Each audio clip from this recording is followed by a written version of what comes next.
All right, here we go. Monday morning. Monday morning. We like Monday mornings. Hope you guys had an awesome weekend. I had an awesome weekend. Hope you have even better tomorrow. We're going to talk about how to win today. We're talking about how to win today. And what I want to talk about is struggles. All right. We all go through them from time to time. Some of y'all are probably crushing it right now. Some of you getting crushed. The way it works. But I want to talk about when you feel like you're getting crushed or it's not working for you for whatever reason. What to do, how to fix that, how to stop it, how to change it, how to turn direction and get it going again. It's worked for me for years and years and years. And every now and then I forget about it. You know how things you have to relearn them over and over again, even the best lessons. This is one of them. And it's this, right? You get what you give. You get what you give. And it's so true. And it's weird because you get an equal proportion to what you give over time. Over time. Now, some people give very little and get a ton, but that's a lottery ticket, right? If you're counting on that, good luck. And sometimes it seems like you're giving and giving and giving and ain't getting nothing. That's on the other end of the spectrum. And we're going to talk about that today because I think there's something off on that. I think I've been doing this 20 years, had a decent amount of success at it, all that stuff. And it comes back to me and everything. And as I get older and I study things a little bit more, this you get what you give translates to finances, your spirituality. There we go. More coffee, 2 coffees, please. No, just me. So at any rate, everything, right? Your wealth, your health, your everything, your relationships. You get what you give. So let's talk about it. If you're not getting what you're giving, or if you're not getting what you want, let's do that. If you're not getting what you want, take a look at what you're giving, because I can promise you're getting what you're giving. Okay. You may be thinking, the problem is you may be thinking you're giving more than you're actually giving. Well, let's be honest there, right? Mm-hmm. Yeah, I lead gen every single day. Really? Let's take a look. Well, most days. Well, a lot. Well, I'm going to do it more, right? Isn't that kind of the way it works, generally speaking? So when you're struggling, I think there are 3 things. There are 3 magical things. And here's a cool thing. They're all super easy to fix. And you're in control of all of them. And they all have massive results. So this is really cool. I get excited about this. All right. So the number one thing where people, I think, fail or why they're struggling is they simply have not given themselves enough time for whatever it is they're doing to work. Right? We've seen memes of this. The guy, the miner in the diamond mine, just one more swing of his pickaxe, he'll find all the diamonds, but he turns and walks away because it just didn't work. Right? Your lead genning, when you stop and the next call was going to be the one that the person's going to list or buy $20 million property. We all got these. We all got them, right? We just didn't give it enough time because it takes a while for habits to kick in, for processes to work, for all that stuff. So if you're struggling, you get what you give. Have you given it enough time? Have you simply given it enough time? Ask yourself that and review it. Okay. Number 2, that's a second. Consistency. If you're struggling, I can almost point to, I bet you're not consistent. All right. And I'll give you the example of lead gen because we're in the lead gen business, right? We sell real estate. If you're struggling, it's because you're not being consistent. Look at your lead gen. If I ask you, do you do lead gen every single day? Can you honestly say yes? For more than 1 week? All right. We're back to the time thing. For more than 1 month? Somebody asked, yeah, I've been doing a lot of lead gen and I'm not setting appointments. Do I keep that going or do I hire something? All right. I bet there's a time issue and I bet there's a consistency issue to your lead gen. But without knowing anything, I would say those 2 things. And I bet it'd be right 95% of the time. Okay. So what I want you to do with regard to, here we go back. A good time. All right. Consistency, right? Consistency. On and off equals off. Let me just be clear. On and off equals off. It's better than none by that much. If you're going to do something, do something. That's my point. All right. And here, I'm going to help you out here. Here's how you do it. Just create a doable schedule, not this massive schedule where I'm going to get up at 4 a.m. I'm going to read, I'm going to meditate, then I'm going to go work out, and I'll probably grow my own food. So I'll have to harvest that in the fields. Then I'm going to come in, I'm going to cook on my own fire that from sticks I found out in the woods. And then I'm going to start making my lead gen calls after I role play for 4 hours. It's going to be great. No, that's not a situation you can do. Create a workable schedule. Start tiny. I'm going to talk to 5 people today. I'm going to talk to 1 people today. I don't know. Wherever you can start to get that consistency in every single day, right? Every single day. Do that, because then it'll become part of you. It'll become who you are, and consistency won't be your problem anymore. Then once you get that, you just, all right, instead of 5 people a day, we're going to go for 7. We're going to go for 10. Instead of 20, we're going to go for 30. Whatever the case may be, and you build this up over time. Small stretches. It's just the way it is. Now, the third thing is, the third reason why you are failing or struggling, you're probably not doing the right things. Okay, you're focused on the wrong prize. You're doing the wrong thing. And I'm going to do lead gen again because this is what we do.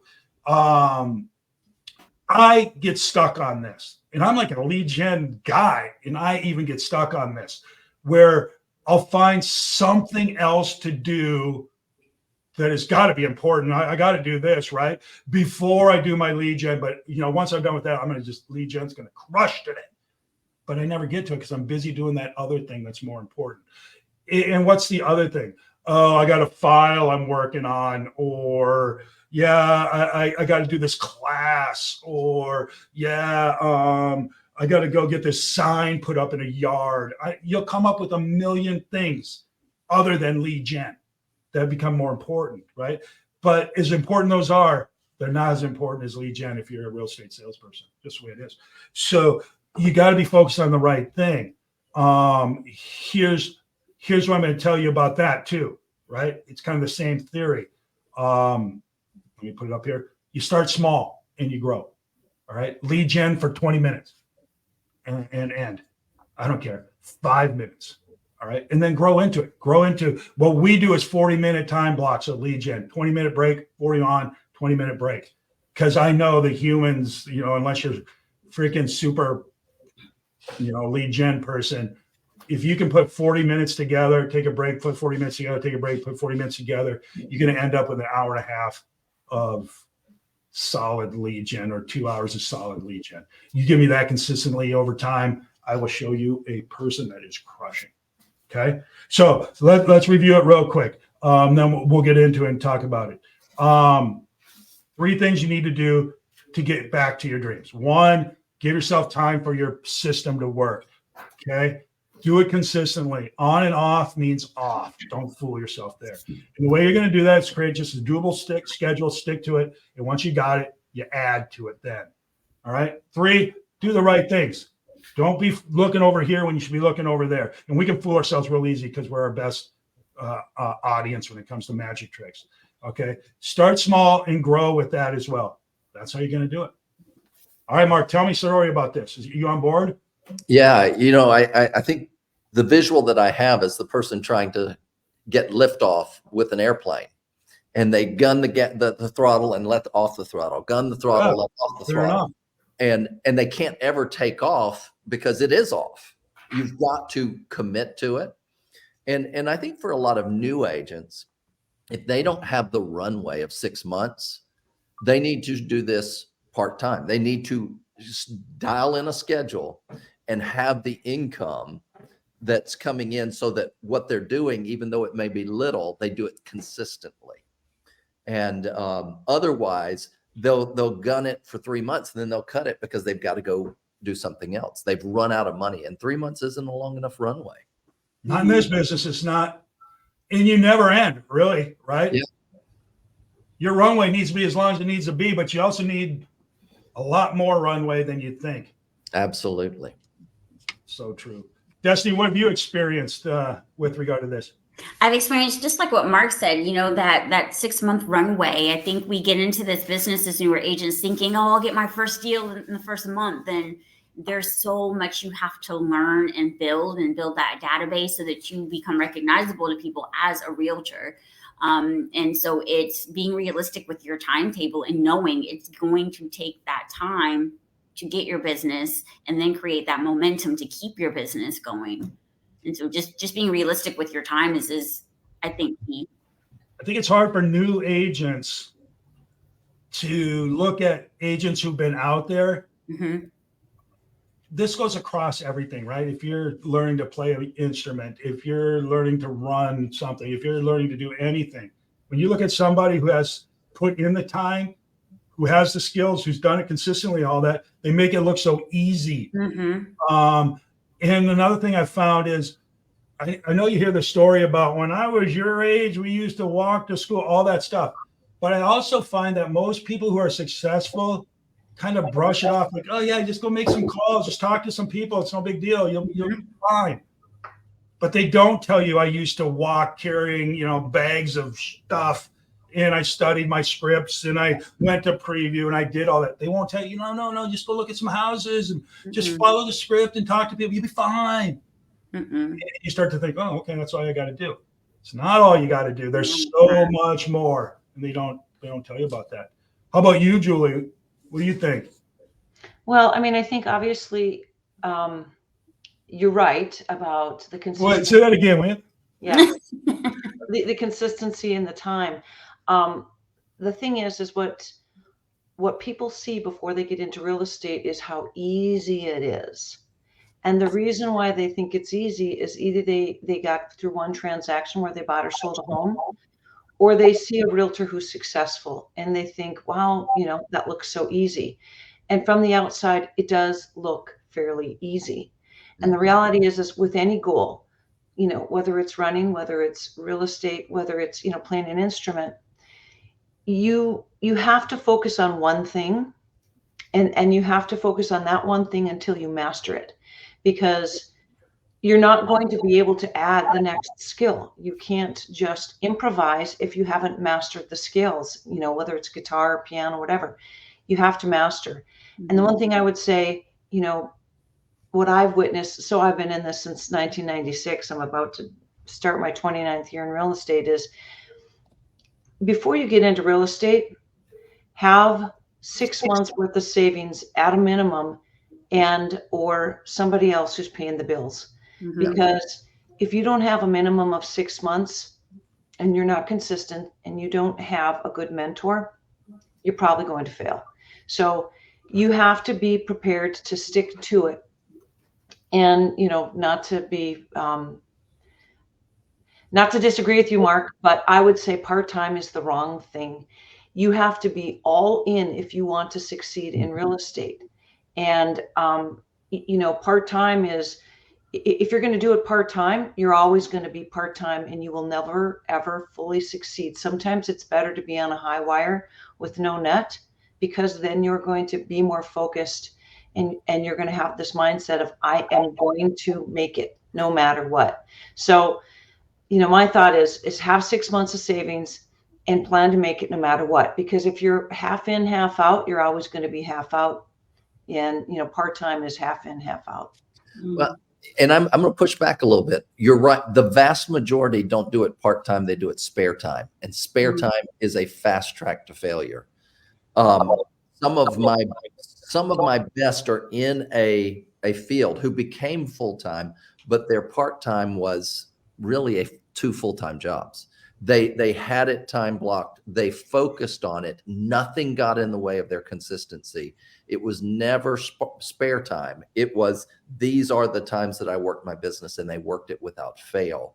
And so that's, they did not have the stress of the money, but they didn't look back. And so they had a definite off ramp and a definite method. But you're right. The people that just kind of keep addicted to that income instead of a have to, they are going to fail every time. They're going to go back. They're going to go back to what's safe. And, I've been doing this for nearly 30 years, and I've watched a lot of people get in and get out, and usually the part-timers don't make it. You're right. No doubt. I'll say that, for me, that 6 month of income I wish somebody would have told me that, because I didn't get that speech ahead of time and didn't have it. But that was my why. That pushed me to get out there and get the business, because I had to survive. I had to feed my children and keep the lights on in the house. So, I'm not telling everybody, don't save up for 6 months. I didn't have that safety net. I didn't have that backup plan. It was, hey, you got to make money to pay the bills. Here's one thing I know for absolutely certain. Yeah. Those who want to make it, that are bent on making it, will make it. Whether it's part-time, full-time, no time, whatever. They'll figure out how to do it. And if that's what you have to do to make it, to get going, do it. But most people, and this goes back to kind of a philosophy I have in life, deal with the or plan for the ordinary and deal with the extraordinary. And so let's just stay on track. The ordinary is somebody who may need to be part-time. But if you're going to be part-time, go all in on the time that you're going to be doing part up. Half measures don't work. However, let's go back to another thing Julie said. Focus in on the one thing, or focus in on one thing and master it. What I'm saying is be very careful you focus in on the right thing. Because if you're going to focus in on anything, it should be lead gen first, second through 9 out of your top 10, and get very good at that. Because when you can do that, you'll get new business, even if you're horrible at everything else. And then once you're really good at lead gen, and I'm sorry to say it, it's lead gen. Once you get very good at that, you can hire other people to do the other stuff. And you can be world-class at admin, world-class at putting signs in the ground, world-class at creating marketing. But what you need to be first, second, 20th out of 20 is lead gen. The nice thing about being great at lead gen is, from the beginning to the end, you have to be good at lead gen. But the nice thing is as you start to add people for all those other things and you continue to do lead gen, now you can refer the people that you don't want to work with. And you get to be more selective, and you upgrade your choice of who you work with. So lead gen, lead gen, lead gen. Now you get to be more selective, but you have to be great at lead gen if you're going to win at this game. And the way you get good at all of it, lead gen first, second, all that stuff, everything, is you start small. Don't lead gen. I'm going to lead gen 8 hours a day for my first 6 months. Right. Not going to happen. Start small, right? And then grow into it, because you got it. It's Mark, you're good at this stuff. What small habits at 1% all the time? Who wrote that? Well, you've got a couple different ones, but Jim Rohn started off, and then it went to some others. But simple disciplines repeated over time compound into massive results. No doubt. Do 1, turn it into 2, turn 2 into 4, 4 into 8, and so on and so forth. Don't start at 50. Start at 1. Yeah, it's like trying to do, I'm going to work out. I haven't been working out for 5-10 years, but I'm going to start with 2 hours a day of weightlifting and then an hour of running and this. No, you're going to get up the next day and you won't be able to move, and now you can't do it. So It's the same with lead gen. You have to take it in small bites until you can master the time block or the number. Pick one or the other. I'm going to do 5 calls, or I'm going to do 20 minutes. Pick something and succeed at it. If you fail, back it down 1 or 2 or 5 minutes. If it's minutes, back it down until you succeed consistently back to back to back at whatever it is, whether it's the time or the number of calls that you make. Pick something and make sure you can do it consistently.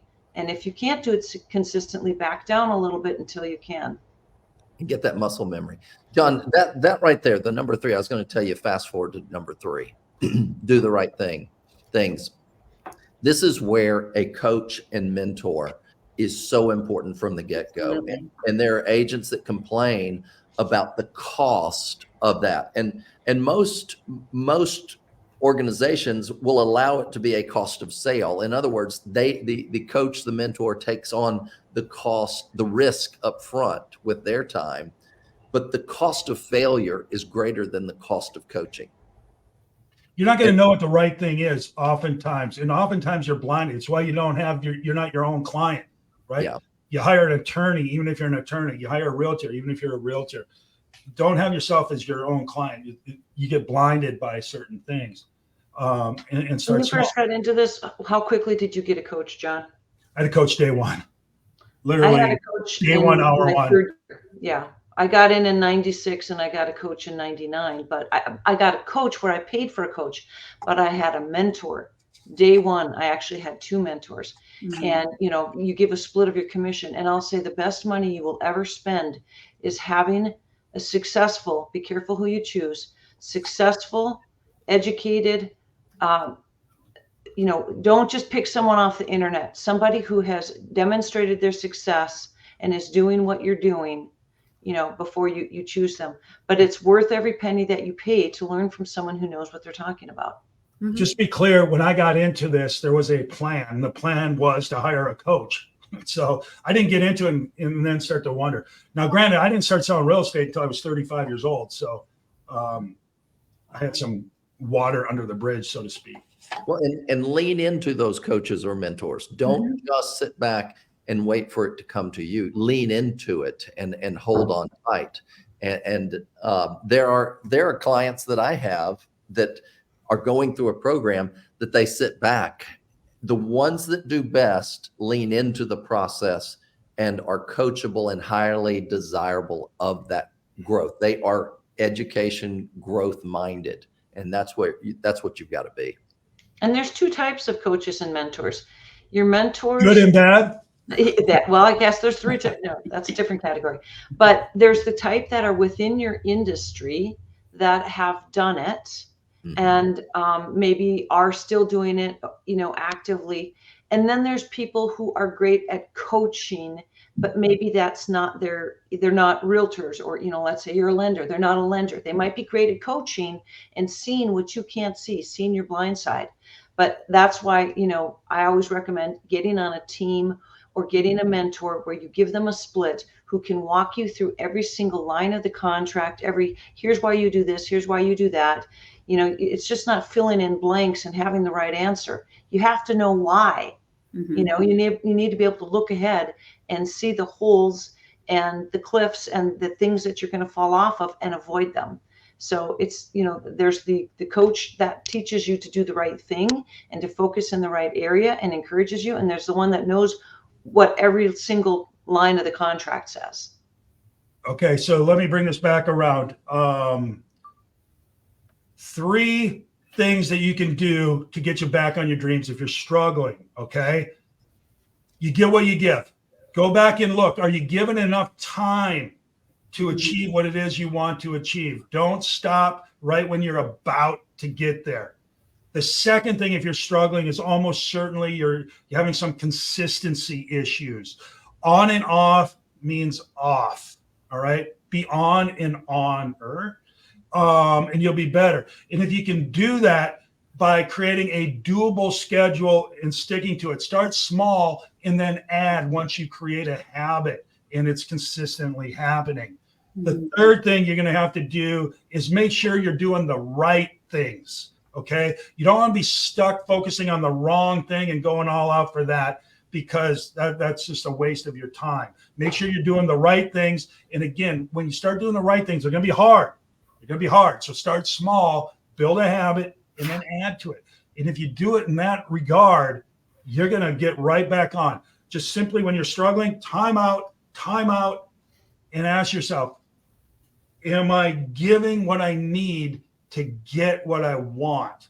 And I'll guarantee you, you are. Whether you're, and they'll tell you in your results. If you're getting crappy results, you're giving crappy whatever. A lot of different things. We'll talk about some of the other ones tomorrow. Mark, take us through the rest of this. Well, let me just say, we've got a question, and I threw it up on the screen. Leslie asked, isn't that the broker's responsibility? And I will just say, good brokers are there to help, but there's a difference between a broker that is there as your safety net and somebody who is linking arms with you and is a partner, and that you're investing in them and they're investing back in you. It just really depends on the size of the brokerage also. Is she referring to a coach? Yes. Okay. Here's what I'm going to tell you about that. Great question. I mean, that's the kind of question you should be asking. And I'd say, yes, superficially, the broker is kind of, sort of. But I remember Mike Ferry, when I started out, I was in the Mike Ferry program, and he used to drill this into our heads as a group. And I remember my coach specifically drilled it into my head. And he said, you know what? I am the only one that cares about your goals in addition to you. And I might even be ahead of you.